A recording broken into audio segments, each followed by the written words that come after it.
来为着要来治疗着失智症，有长照机构征求着志工来陪长辈拍麻雀。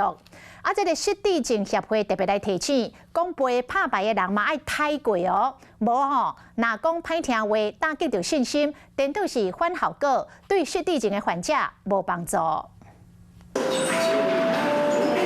对音乐震动脚手，高龄失智患者手机活化真重要。要如何震动脑筋、延迟老化，嘛是一个关键。你捌拍过咯？回忆过去，很久没有摸到这个字了。若爱上编撰拍麻雀，阿嬷嘛想起过去和厝里的人欢笑，甲少年朋友同齐拍麻雀是真心惜，到长照机构出技巧，节目第一声或者是65岁以上的人来欣拍麻雀健康。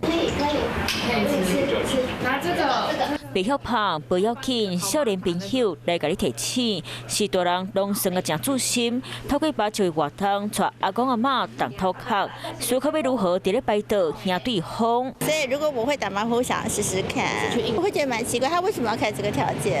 他们还没有失智嘛，那他们可以增加他们的脑部活动，也可以帮助这边失智的老人。花花清澈的麻雀真不失水，所可免装拍麻雀，若麻雀亲像长期倒游，拢是互失智症患者人际交流、认知功能变好的好方法。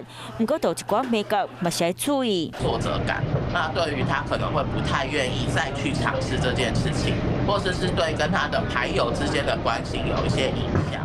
是不是真的涉及金钱？我想这也是很重要。机构雄雄上的这部因麻雀健康，意外互大家讨论家己支持。阿公阿嬷有人陪伴因拍麻雀，嘛互因生活变更加欣赏。